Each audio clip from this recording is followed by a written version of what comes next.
اعوذ باللہ من الشیطان الرجیم بسم اللہ الرحمن الرحیم السلام علیکم ورحمۃ اللہ وبرکاتہ۔ سورۃ نساء کا جو ہمارا آج کا جو ترجمہ تفسیر کی کلاس ہے، اس میں جو ہماری آج کی آیات ہیں وہ آیت نمبر 12 سے لے کر 23 تک ہیں۔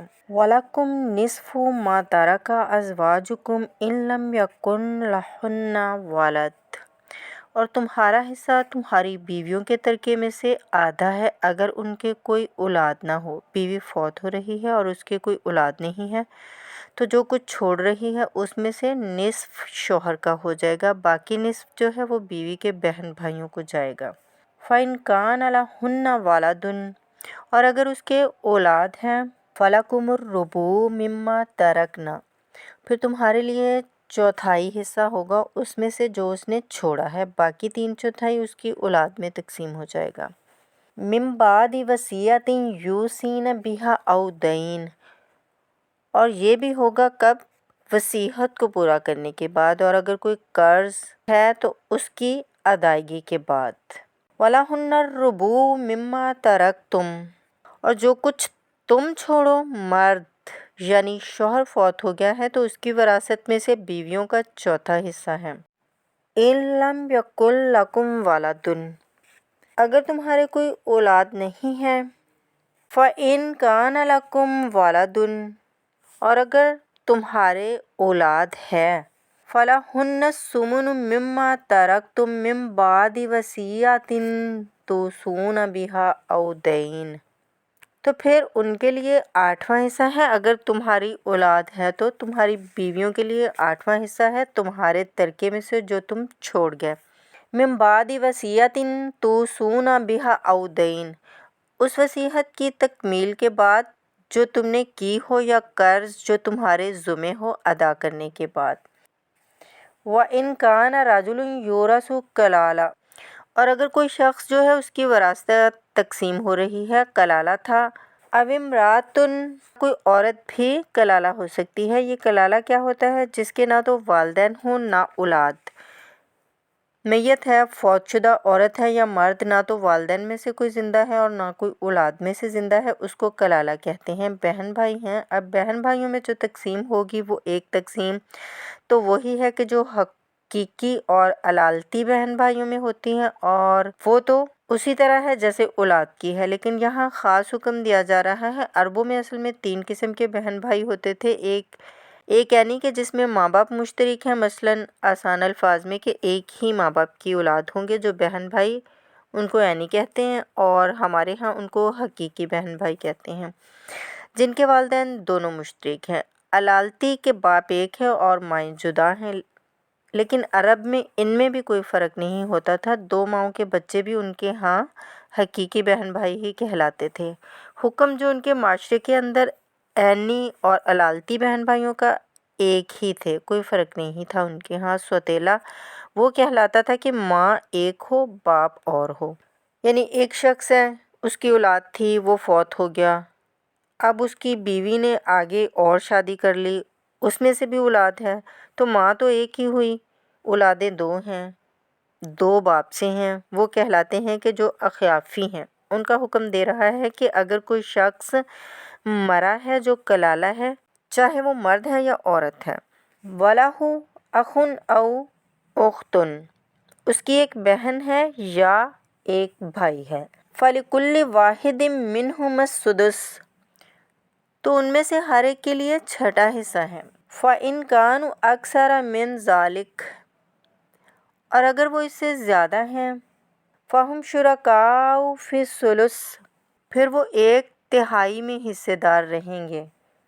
مِن بَعْدِ وَصِیَّةٍ یُوصَىٰ بِهَا أَوْ دَیْنٍ، یہی 2 شرطیں پھر ہیں، اس وصیت کو پورا کرنے کے بعد جو کی گئی ہو یا اس قرض کو ادا کرنے کے بعد جو اس پر ہے، غیر مضار، اور یہ سارا کام ایسا ہونا چاہیے کہ کسی کو بھی ضرر پہنچانے کی نیت نہ ہو۔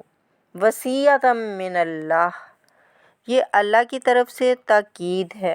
واللہ علیم حلیم، اللہ تعالیٰ سب کچھ جاننے والا، کمال علم والا ہے۔ اس کے حلم پر دھوکہ نہ کھاؤ کہ وہ تمہیں پکڑ نہیں رہا، اس کی پکڑ جب آئے گی تو ان بطش ربک لشدید، پھر اس کی پکڑ بڑی شدید ہوگی۔ تلک حدود اللہ، یہ اللہ کی حدود ہیں۔ وَمَن يُطِیعِ اللَّهَ وَرَسُولَهُ يُدْخِلْهُ جَنَّاتٍ تَجْرِی مِن تَحْتِہَا الْأَنْہَارُ، جو اللہ اور اس کے رسول کی اطاعت کرے گا وہ داخل کرے گا انہیں ان باغات میں جن کے دامن میں ندیاں بہتی ہوں گی، خالدین فیہا، جس میں وہ ہمیشہ ہمیشہ رہیں گے۔ وَذَالِکَ الْفَوْزُ الْعَظِیمُ، اور یقیناً یہ بہت بڑی کامیابی ہے۔ وَمَن یعص اللہ وَرَسُولَهُ وَیَتَعَدَّ حُدُودَهُ، اور جو کوئی نافرمانی کرے اللہ اور اس کے رسول کی اور حد سے بڑھ جائے اس کی مقرر کردہ حدود سے، یدخلہ نارا خالدا فیہا، اس کو وہ داخل کرے گا آگ میں جس میں کہ وہ رہے گا ہمیشہ ہمیشہ۔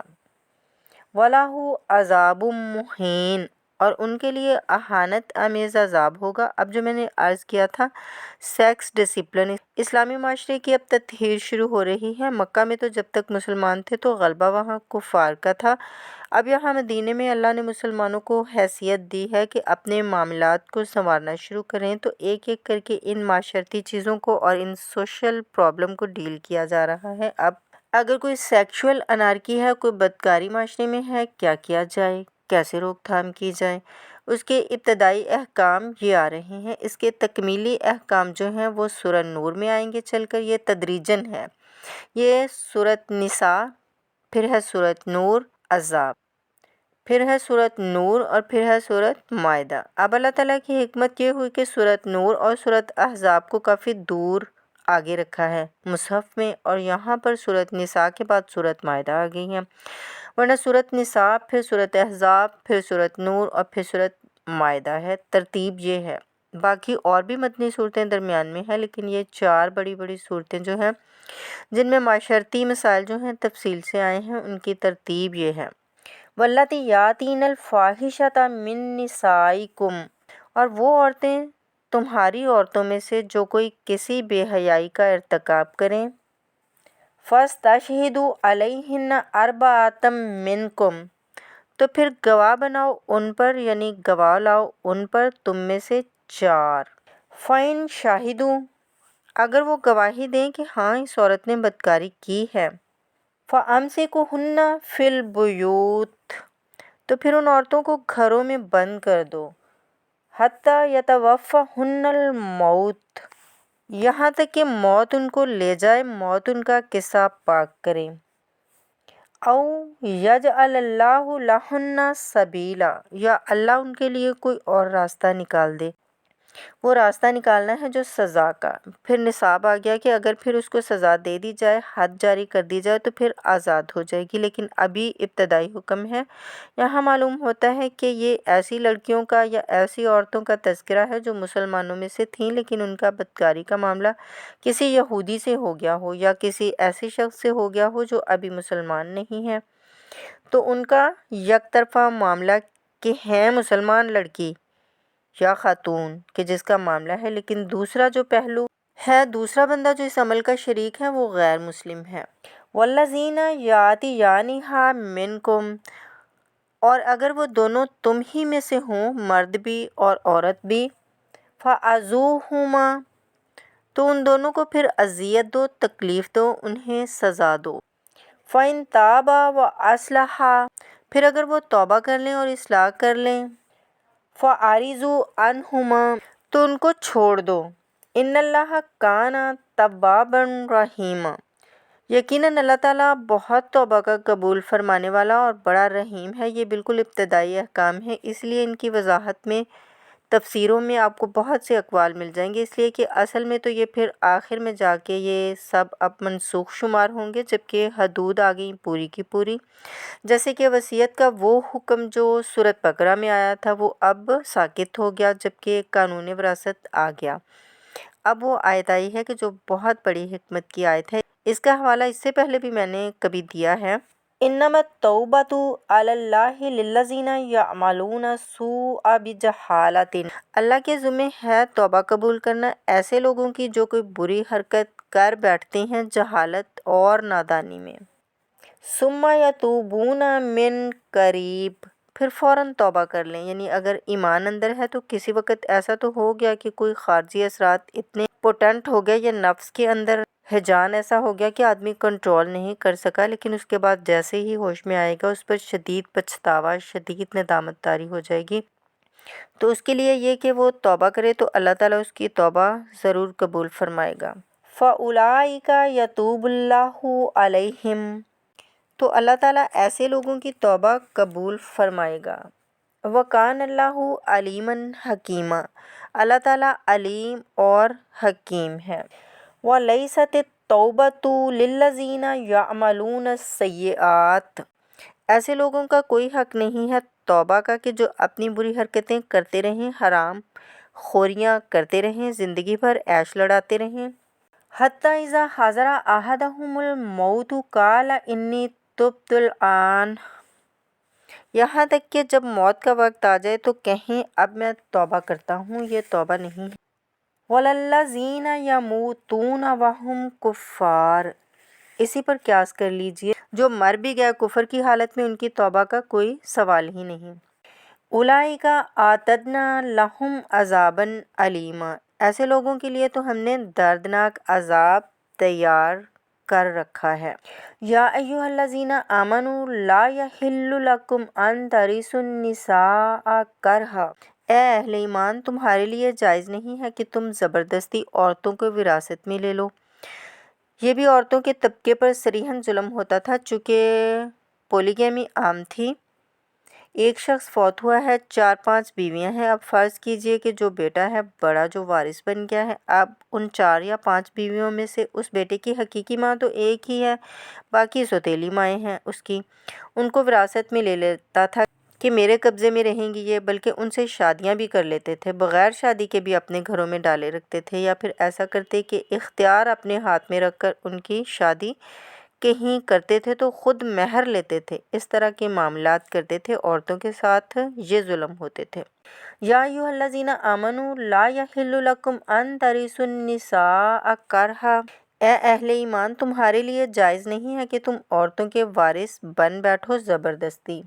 وَلَا تَعْضُلُوهُنَّ لِتَذْهَبُوا بِبَعْضِ مَا آتَيْتُمُوهُنَّ، اور نہ تمہارے لیے یہ جائز ہے کہ تم ان کا راستہ روکو، یعنی روک کر رکھو ان کو تاکہ تم واپس لے لو ان سے جو کچھ کہ تم نے انہیں دیا ہے. اب نکاح کیا تھا اس وقت تو بڑے چاؤ تھے، لاڈ تھے اور کیا کیا کچھ دے دیا تھا، اور اب وہ سب کچھ اسے واپس ہتھیانے کے لیے طرح طرح کے ہتھ کنڈے استعمال ہو رہے ہیں. انہیں تنگ کیا جا رہا ہے، انہیں ذہنی طور پر ٹارچر کیا جا رہا ہے، تکلیف پہنچائی جا رہی ہے. الا ان یاتینا بفاحشۃ مبینہ، ہاں اگر کسی سے حرام کاری کا فعل سرزد ہو گیا ہو تب تو اسے کوئی سزا دی جائے جیسے کہ اوپر آ چکا ہے. فَعَزُوهُمَا، اس وقت اجازت ہے اس کے بغیر کسی کے اوپر زیادتی کرنا، خاص طور پر اگر نیت یہ ہے کہ میں اسے اپنا مہر واپس لے لوں. وَعَاشِرُوهُنَّ بِالْمَعْرُوفِ، دیکھو عورتوں کے ساتھ معاشرت اختیار کرو، رہو سہو معروف طریقے پر، نیک اور اچھے طریقے کے ساتھ، نیکی اور راستی کے ساتھ. فَإِن كَرِهْتُمُوهُنَّ فَعَسَىٰ أَن تَكْرَهُوا شَيْئًا وَيَجْعَلَ اللَّهُ فِيهِ خَيْرًا كَثِيرًا، تو اب اگر وہ تمہیں کسی وجہ سے ناپسند ہو گئی ہیں، انہیں تم پسند نہیں کرتے، تو ہو سکتا ہے کہ کسی شے کو تم ناپسند کرو تو ہو سکتا ہے کہ اللہ نے اسی میں تمہارے لیے زیادہ خیر رکھ دیا ہو. پتہ نہیں ایک عورت جو کسی ایک اعتبار سے آپ کے دل سے اتر گئی ہے، طبیعت کا میلان اس کی طرف نہیں رہا ہے، اس میں اور کون کون سی خوبیاں ہیں، کس اعتبار سے وہ آپ کے لیے خیر کا ذریعہ بنتی ہے، تو اللہ کے حوالے کرو اس معاملے کو، لیکن اس کے ساتھ معاشرت ٹھیک رکھو، ان کے حقوق ٹھیک طریقے سے ہی ادا کرتے رہو. ہاں اگر معاملہ ایسا ہو گیا ہے کہ ساتھ رہنا ممکن نہیں رہا تو طلاق کا راستہ کھلا ہے. شریعت اسلامی نے اس میں کوئی تنگی نہیں رکھی ہے. یہ کرسچیلٹی کی طرح کا کوئی غیر معقول نظام نہیں ہے کہ طلاق ہو ہی نہیں سکتی. وہاں یہ ہے کہ جب کوئی بات سمجھ نہ آ رہی ہو تو طلاق کا راستہ کھلا ہے. وَإِنْ أَرَدْتُمُ اسْتِبْدَالَ زَوْجٍ مَّكَانَ زَوْجٍ، اور اگر تم نے فیصلہ کر ہی لیا ہو کہ ایک بیوی کی جگہ کوئی دوسری بیوی لانی ہے. وَآتَيْتُمْ إِحْدَاهُنَّ قِنْطَارًا، اور ان میں سے تم نے کسی ایک کو ڈھیروں مال دیا ہو. فَلَا تَأْخُذُوا مِنْهُ شَيْئًا، اس میں سے کوئی شے واپس نہیں لے سکتے، جو مہر دیا تھا وہ ان کا ہے، اب اس میں سے آپ کچھ واپس نہیں لے سکتے۔ اتاخذونہ بہتانا و اسما مبینا، کیا تم لوگے واپس ان سے وہ مہر ناحق اور صریح گناہ کے طور پر؟ وکیف تاخذونہ، اور کچھ عقل کے ناخن لو، کچھ شعور اور کچھ شرافت کا ثبوت دو، کیسے تم ان سے وہ مال واپس لینا چاہتے ہو؟ وقد افضیٰ بعضکم الی بعض، جبکہ تم ایک دوسرے سے مل چکے ہو، تمہارے مابین انتہائی قریبی رشتہ ہو سکتا ہے، دنیا کا وہ قائم ہو چکا ہے۔ وَأَخَذْنَا مِنْكُمْ مِيثَاقًا غَلِيظًا، اور وہ تم سے بہت گہرا قول و قرار لے چکی تھی۔ اب قول و قرار ہوتا ہے نکاح کے وقت مکمل ذمہ داری لیتا ہے مرد عورت کی، وہ بھی ایک کانٹریکٹ ہے۔ وَلَا تَنكِحُوا مَا نَكَحَ آبَاؤُكُم مِّنَ النِّسَاءِ إِلَّا مَا قَدْ سَلَفَ، اور تمہارے باپوں نے جن سے نکاح کیا ہو ان سے تم نکاح مت کرو۔ جو میں نے کہا تھا نا کہ جو سوتیلی مائیں ہوتی تھیں ان کو نکاح کر کے اپنے گھر میں ڈال لیا یا بغیر نکاح کے ہی روکے رکھا گھروں میں، اس معاشرے میں بھی اس نکاح کو کہتے تھے نکاح مقت، بہت ہی برا نکاح۔ فطرت انسانی تو ہبہ کرتی ہے لیکن ان کا رواج تھا۔ یہاں اب قرآن مجید نے آ کر اس چیز کا سختی کے ساتھ سدباب کیا۔ وَلَا تَنكِحُوا مَا نَكَحَ آبَاؤُكُم، جن عورتوں سے نکاح کیا ہو تمہارے باپوں نے ان سے نکاح مت کرو۔ مِنَ النِّسَاءِ إِلَّا مَا قَدْ سَلَفَ، سوائے اس کے کہ جو ہو چکا۔ مطلب کیا ہوا اس بات کا کہ قرآن پاک میں اس حکم کے آنے سے پہلے جو لوگ یہ کام کر چکے ہیں سو وہ ہو چکا، اب آگے ایسا کام مت کرنا۔ اِنَّهُ كَانَ فَاحِشَةً وَمَقْتًا، یقیناً یہ بڑی بے حیائی کی بات ہے اور اللہ تعالیٰ کے غضب کو بھڑکانے والی بات ہے۔ وَسَاءَ سَبِيلًا، اور بہت ہی برا راستہ ہے۔ اب یہ طویل آیت آ رہی ہے جس میں محرکات ابدیہ کا بیان ہے کہ کن رشتوں میں نکاح کا معاملہ نہیں ہو سکتا۔ ایک مرد اپنی کن کن خواتین رشتہ داروں سے شادی نہیں کر سکتا۔ حرمت علیکم امہاتکم، حرام کر دی گئی تم پر تمہاری مائیں، نمبر 1۔ وَبَنَاتُکُم، تمہاری بیٹیاں، وَأَخْوَاتُکُم، اور تمہاری بہنیں، وَأَمَّاتُکُم، اور تمہاری پھوپھیاں، وَخَالَاتُکُم، اور تمہاری خالائیں، وَبَنَاتُ الْأَخِ، اور بھائی کی بیٹیاں یعنی بھتیجیاں، وَبَنَاتُ الْأُخْتِ، اور تمہاری بہن کی بیٹیاں یعنی تمہاری بھانجیاں، وَأُمَّهَاتُكُمُ اللَّاتِي أَرْضَعْنَكُمْ، اور تمہاری وہ مائیں جنہوں نے تمہیں دودھ پلایا ہے، وَأَخَوَاتُكُم مِّنَ الرَّضَاعَةِ، اور تمہاری دودھ پلانے والی کی بیٹیاں اب تمہاری رضاعی بہنیں بن گئی ہیں، وَأُمَّهَاتُ نِسَائِكُمْ، اور تمہاری بیویوں کی مائیں یعنی ساس جسے ہم خوش دامن کہتے ہیں، اس سے بھی شادی نہیں کر سکتے مرد۔ وَرَبَائِبُكُمُ اللَّاتِي فِي حُجُورِكُمْ، ربیبہ ہوں جو تمہارے ہاں پلی بڑھی ہوں، مِن نِسَائِكُمُ اللَّاتِي دَخَلْتُم بِهِنَّ، ربیبہ یا ربیب اس کو کہتے ہیں کہ عورت کی کوئی پہلے اولاد تھی، آپ نے اس سے شادی کی ہے تو وہ اولاد بھی ساتھ ہی لے آئی ہے، اب وہ آپ کی بیٹے یا بیٹیاں ہی ہو گئی ہیں لیکن وہ آپ کے حقیقی بیٹے بیٹیاں نہیں ربیب کہلاتے ہیں۔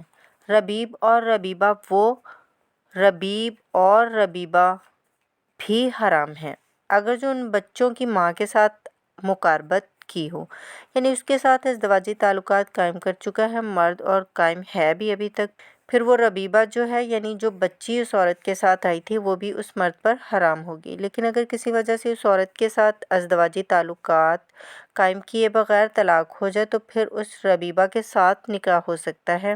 وَرَبَائِبُكُمُ اللَّاتِي فِي حُجُورِكُم مِّن نِّسَائِكُمُ اللَّاتِي دَخَلْتُم بِهِنَّ، جن عورتوں سے تم نے صحبت کی ہو ان کی بیٹیاں حرام ہیں جو سابقہ شوہروں سے ہیں۔ فَإِن لَمْ تَكُونُوا دَخَلْتُم بِهِنَّ، اور اگر تم نے ان سے صحبت نہ کی ہو تو فَلَا جُنَاحَ عَلَيْكُمْ، تو پھر نکاح میں کوئی حرج نہیں ہے۔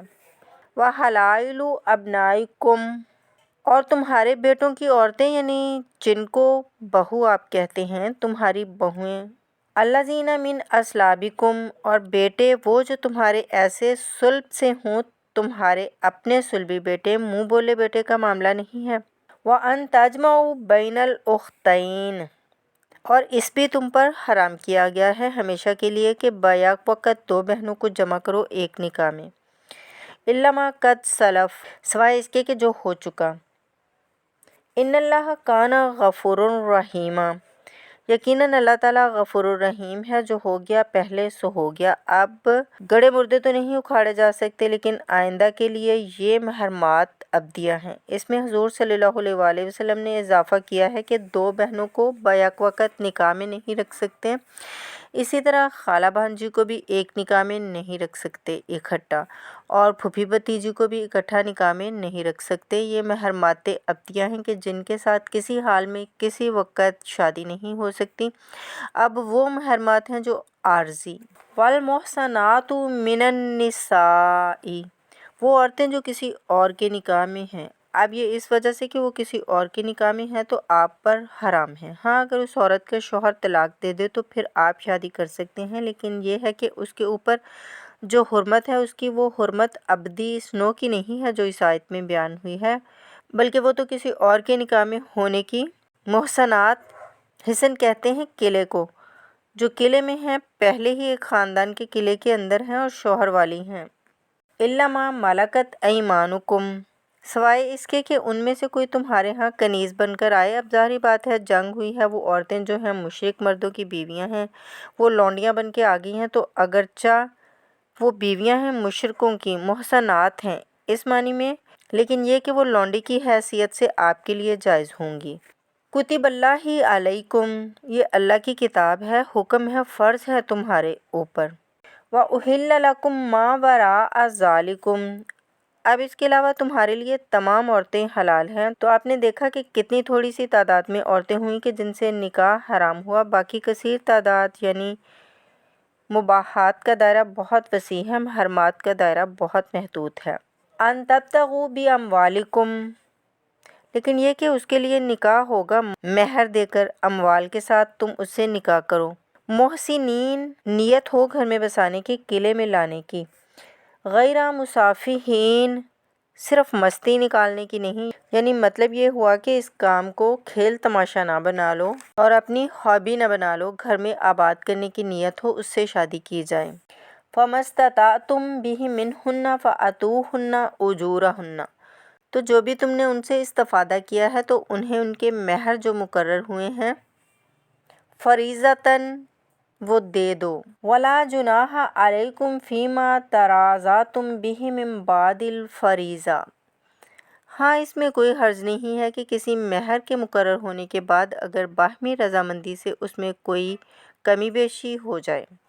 ان اللہ کان علیما حکیما، یقیناً اللہ تعالیٰ علیم ہے اور حکیم ہے۔ وَمَن لَّمْ يَسْتَطِعْ مِنكُمْ طَوْلًا أَن يَنكِحَ الْمُحْصَنَاتِ الْمُؤْمِنَاتِ، اور جو کوئی تم میں سے اتنی استطاعت نہ رکھتا ہو کہ مومن محسنہ عورتوں سے نکاح کر سکے، شادی کر سکے۔ اب محسن دو معنی میں آتا ہے، ایک خاندانی لڑکی، شریف لڑکی، خاندانی آزاد گھرانے کی کہ اس سے گھر کا قلعہ حاصل ہے، اور ایک شادی شدہ عورت کے جو ایک شوہر کے قلعے کے اندر ہے۔ ایک ہے خاندان کا قلعہ، خاندان کی پروٹیکشن حاصل ہے، سپورٹ حاصل ہے، تو وہ عورت جو ہے وہ محسنہ ہے۔ اس طرح وہ عورت کے جو شوہر کے گھر میں ہے، ایک قلعے میں ہے، اس کے گھر میں ہے، اس کی حفاظت میں ہے، وہ بھی محسنہ ہے۔ پہلے تھا وہ دوسرے معنی میں یعنی شادی شدہ، یہاں مراد ہے شریف زادیاں، آزاد مسلمان عورتیں۔ اب ظاہر بات ہے کہ آزاد عورتوں کا تو مہر ادا کرنا پڑے گا، اس حوالے سے کوئی مفلس ہے نہیں دے سکتا ہے مہر، کیا کرے۔ وَمَن لَّمْ يَسْتَطِعْ مِنكُمْ طَوْلًا أَن يَنكِحَ الْمُحْصَنَاتِ الْمُؤْمِنَاتِ فَمِمَّا مَلَكَتْ أَيْمَانُكُمْ، تو جو لونڈیاں ہیں ان سے نکاح کر لو۔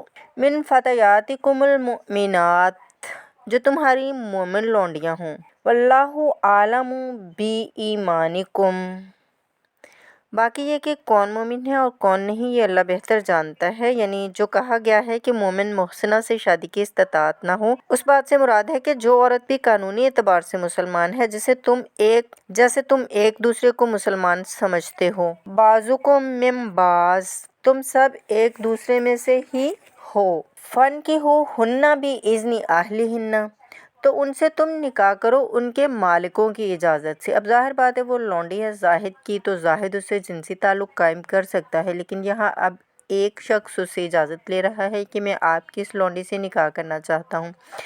اب اگر اجازت دے دی تو اب پھر زاہد کا تعلق ختم ہو جائے گا، اب وہ لونڈی اس اعتبار سے اس کے کام نہیں آ سکتی، بلکہ اب وہ منکوحہ ہو جائے گی ایک مسلمان کی۔ اس لیے بِإِذْنِ أَہْلِهِنَّ، اس بات کو پیش نظر رکھیے کہ ایک معاشرہ تھا، بالفعل یہ شکلیں تھیں، یہ نہیں کہا جا رہا ہے یہ شکلیں پیدا کرو۔ اصل بات کیا ہے کہ جو معاشرہ تھا جس میں کہ قرآن نے اصلاح کا عمل شروع کیا ہے، اس میں کیا کیا صورتحال تھی، کس اعتبار سے اس میں بہتری پیدا کی گئی تدریجاً۔ وَآتُوهُنَّ أُجُورَهُنَّ بِالْمَعْرُوفِ، انہیں بھی ان کے مہر جو تھوڑے ہوں گے وہ دو معروف طریقے سے۔ محصنات غیر مصافحات، ان سے بھی جو تعلق ہے یہ جو نکاح کا ہوگا تو نیت ہونی چاہیے گھر میں بسانے کی، محض مستی نکالنے کی اور شہوت پوری کرنے کی نیت نہ ہو۔ وَلَا مُتَّخِذَاتِ أَخْدَانٍ، اور نہ ہی کوئی چوری چھپے کی دوستیاں اور یاریاں ہوں، یہ نہ ہو کھلم کھلا نکاح ہو، معلوم ہو کہ فلاں کی لونڈی ہے، جیسے حضرت سمیہ رضی اللہ تعالیٰ عنہا، یہ ابو جہل کا چچا تھا، ایک شریف انسان تھا، اس کی لونڈی تھی۔ پھر جب یہ یاسر آئے ہیں یمن سے اور آباد ہوئے ہیں مکہ میں، تو انہوں نے ابو جہل کے چچا سے اجازت لے کر اور ان کی لونڈی سمیہ سے شادی کی ہے۔ ان سے پھر حضرت عمار پیدا ہوئے ہیں، عمار ابن یاسر، اور عمار کی والدہ حضرت سمیہ رضی اللہ تعالیٰ عنہ۔ بس یہ 3 افراد کا ایک کنبہ تھا۔ وہ شریف انسان جو ہے وہ مر گیا، تو پھر ابو جہل جو ہے اس کو اختیار ہو گیا ان پر، اس نے جو پرسیکیوٹ کیا وہ آپ کو معلوم ہے۔ اس خاندان کو بدترین جو ایذائیں دی گئی ہیں وہ اس خاندان کو دی گئی ہیں۔ فَإِذَا أُحْصِنَّ، پھر جب وہ قید نکاح میں آ جائیں، فَإِنْ آتَيْنَ بِفَاحِشَةٍ، پھر اگر وہ کوئی غلط کام کریں، اگر وہ کوئی بے حیائی کا کام کریں، فَعَلَيْهِنَّ نِصْفُ مَا عَلَى الْمُحْصَنَاتِ، تو انہیں آدھی سزا دی جائے گی اس کے جو کہ شادی شدہ کو دی جائے گی۔ اب یہ چونکہ ابتدائی احکامات ہیں، ابھی تک تو رجم کا حکم آیا ہی نہیں ہے، ابھی تک 100 کوڑوں کا حکم بھی نہیں آیا ہے، ابھی تو یہ تھا عَزُوهُمَا، تو کوئی بھی انہوں نے اپنا طریقہ مقرر کر لیا ہے کہ اتنا ہم ماریں گے۔ تو اس میں البتہ ذہن میں رکھا جائے کہ اس میں یہ کہ یہ جو لونڈی ہے منکوحہ، اس کو اگر سزا دینی ہے کسی طرح کے جرم کی تو اس کی سزا بھی آدھی ہوگی، اس لیے کہ ایک شریف خاندان کی عورت جسے پروٹیکشن حاصل ہو اس کا معاملہ اور ہے، اور اس بیچاری غریب لونڈی کا معاملہ اور ہے۔ لمن خشی العنۃ منکم، یہ رعایت بھی کہ مسلمان لونڈیوں سے نکاح کر لو، یہ بھی تمہارے لیے تم میں سے ان لوگوں کے لیے ہے کہ جنہیں اندیشہ ہو فتنے میں پڑنے کا، جو اپنی شہوت اور جنسی جذبے کو روک نہ سکتے ہوں، کہ اگر اب ان کے لیے نکاح کی کوئی شکل نہیں بنتی تو کہیں ایسا نہ ہو جائے کہ کسی غلط کام میں ملوث ہو جائیں، ورنہ یہ کہ وَأَن تَصْبِرُوا، تم صبر کرو۔ چونکہ عام طور پر جو لونڈیاں تھیں ان کا کردار اونچا نہیں تھا اس معاشرے میں، تو بہتر ہے کہ ان سے نکاح کرنے سے تم بچو اور صبر کرو، یہی بہتری ہے۔ وَأَن تَصْبِرُوا خَيْرٌ لَكُمْ، اور اگر تم صبر کرو تو یہ تمہارے حق میں بہتر ہے۔ وَاللَّهُ غَفُورٌ رَحِيمٌ، اللہ غفور الرحیم ہے۔ یرید اللہ لیبین لکم، اب چونکہ یہ کچھ احکام آ رہے ہیں تو ایک فلسفے کی باتیں آ رہی ہیں، اب چند بسا اوقات ایسا ہوتا ہے کہ احکام کو انسان اپنے اوپر بوجھ سمجھنے لگتا ہے، یہ کرو یہ نہ کرو، یہ کرو یہ نہ کرو، تو آدمی کی طبیعت ہے، فطرت ہے، الجھن محسوس کرتا ہے۔ یہاں پر میں آپ کے ساتھ ڈاکٹر اسرار صاحب کی رائے شیئر کرنا چاہوں گی۔ ڈاکٹر اسرار صاحب فرماتے ہیں کہ بلکہ عیسائی تو میں نے ایک مرتبہ تقریر سنی تھی لندن میں، 1970 میں کرسمس گزاری تھی لندن میں، تو انہوں نے کہا تھا کہ شریعت لعنت ہے، خواہ مخواہ ایک انسان کو یہ حرام ہے۔ اب انسان رک نہیں سکا اس کام سے، اب دل اس کا میلا ہو جائے گا، گلٹی کانشیس ہو جائے گا. گلٹی کانشیس سے اس کے اندر نیگیٹو سائیکالوجی ڈیولپ ہونی شروع ہو جائے گی. یہ گندگی کہاں سے پیدا ہوئی ہے کہ آپ نے حرام حلال فلسفہ چھوڑ دیا، سب حلال کرو چھٹی ہو جائے. تو ایسے ایسے فلسفے بھی دنیا میں ہیں. ڈاکٹر صاحب فرماتے ہیں کہ یہ میں نے تقریر سنی کرسمس کے دنوں میں لندن میں. اب لیسن کی طرف بڑھتے ہیں. یرید اللہ لیبین لکم، اللہ تعالیٰ چاہتا ہے کہ تمہارے لیے ان چیزوں کو واضح کر دے. وَیَہْدِیَکُمْ سُنَنَ الَّذِینَ مِن قَبْلِکُم، اور تمہیں ہدایت دے ان راستوں کی کہ جو تم سے پہلے کے لوگوں کے تھے. وَیَتُوبَ عَلَیکُم، اب اس میں دونوں طرف آ جائے گا. پہلے کے لیے پکار بھی تھے، پہلوں کے لیے بدکار بھی تھے. نیکوکاروں کا تم راستہ اختیار کرو، صراط الذین انعمت علیہم، اور دوسرے راستوں سے تم بچ سکو. وَیَتُوبَ عَلَیکُم، اور چاہتا ہے اللہ تعالیٰ کہ عنایت فرمائے تم پر. واللہ علیم حکیم، دوبارہ پھر وہی اللہ چاہتا ہے تم پر مہربانی فرمائے. واللہ یرید ان یتوب علیکم ویرید الذین یتبعون الشہوات، اور وہ لوگ کہ جو شہوات کی پیروی کرتے ہیں وہ چاہتے ہیں کہ ان تمیلوا میلا عظیما، کہ تم ایک غلط راستے پر چل پڑو اور اس غلط راستے پر بہت دور تک چلے جاؤ اور ادھر ہی تم بھٹکتے چلے جاؤ. آج جو بھی ہے عورت کی آزادی کی بنیاد پر، ایمنسیپیشن کی بنیاد پر یہ ساری چیزیں ہیں جو ہو رہا ہے. وی ول لیو، یہ سب کا سب ان حدود و قیود کو توڑ کر، اور ساری یہ جو جنسی انارکی پھیلانے کی ایک سازش ہے جو دنیا میں چل رہی ہے. یرید اللہ ان یخفف عنکم، تم یہ نہ سمجھو کہ بوجھ ڈال رہا ہے اللہ تعالیٰ تم پر. اللہ تعالیٰ تم پر تخفیف چاہتا ہے. جب تم ان چیزوں پر عمل نہیں کرو گے تو معاشرے میں بدگمانیاں پھیلیں گی، فساد ہوگا، گندگی ہوگی، جھگڑے ہوں گے، بدگمانیاں ہوں گی، یہ سارا کچھ ہوگا. تو اللہ تعالیٰ تو تمہارے لیے آسانی چاہتا ہے. وَخُلِقَ الْإِنسَانُ ضَعِیفًا، اور انسان پیدا کیا گیا ہے کمزور. انسان کے اندر کمزوری کے پہلو بھی ہیں. جہاں بہت اونچا پہلو ہے، روح ربانی پھونکی گئی ہے، وہاں یہ نفس بھی تو اس کے اندر ہے اور اس کے اندر خلف کے پہلو موجود ہیں. یا ایھا الذین آمنوا لا تاکلوا اموالکم بینکم بالباطل، اے اہل ایمان اپنے مال باطل طریقے سے ہڑپ نہ کرو. الا ان تکون تجارتا عن تراض، سوائے اس کے کہ تجارت ہو. تراض منکم، تمہاری باہمی رضامندی سے. یہ جوتا ہے 200 روپے کا ہے، آپ کو منظور ہے 200 دے دیجئے، جوتا لے لیجئے. یہ آپ کی باہمی رضامندی سے سودا ہے، وہ ہو گیا. لیکن یہ کہ سیدھے سادے اور صحیح اور طریقے پر کام کیا گیا، ظاہری بات ہے کہ اس میں سے کچھ نہ کچھ تو نفع آپ نے کمایا ہے، اپنی محنت کی ہے، کہیں سے لائے ہیں، کہیں پہ سٹور کیا ہے، دکان کا کرایہ دیا ہے. لیکن اس کو گرج نہیں کرے گا، لیکن جھوٹ بول رہے ہیں، خدا کی قسم کھا رہے ہیں کہ میں نے تو اتنے کا لیا ہے، اب یہ ہو گیا. تو آپ نے اپنی ساری محنت بھی ضائع کی اور حرام کما لیا. اور یا تو کوئی اور طریقے ہیں مال ہڑپ کرنے کے، دھوکہ دے رہے ہیں. وَلَا تَقْتُلُوا أَنفُسَکُم، اور نہ اپنے آپ کو قتل کرو، یعنی ایک دوسرے کو قتل کرو. تمدن کی جڑ 2 چیزوں پر ہے، احترام جان اور احترام مال. میرے لیے آپ کا مال محترم ہے، آپ کی جان محترم ہے، میں اسے کوئی گزن نہ پہنچاؤں. آپ کے لیے میرا مال، میری جان، میرا جسم محترم ہے، اسے کوئی گزن نہ پہنچائیں. اب اگر تو جنٹل مین ہمارا یہ ایگریمنٹ چلتا ہے تب تو ہم ایک معاشرے میں رہ سکتے ہیں، ایک ملک میں رہ سکتے ہیں، اور اس طرح اطمینان ہوگا، سکون ہوگا، چین ہوگا. اور جہاں یہ دونوں احترام ختم ہو گیا، جان کا احترام، مال کا احترام، تو پھر وہاں سکون کہاں سے آئے گا، اطمینان کہاں سے آئے گا، چین کہاں سے آئے گا. ان اللہ کان بکم رحیما، یقیناً اللہ تعالیٰ تم پر بہت ہی مہربان ہے.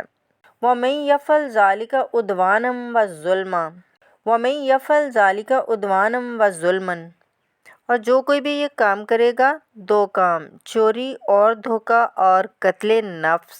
عدوا وظلما، تعدی کے ساتھ اور ظلم کے ساتھ.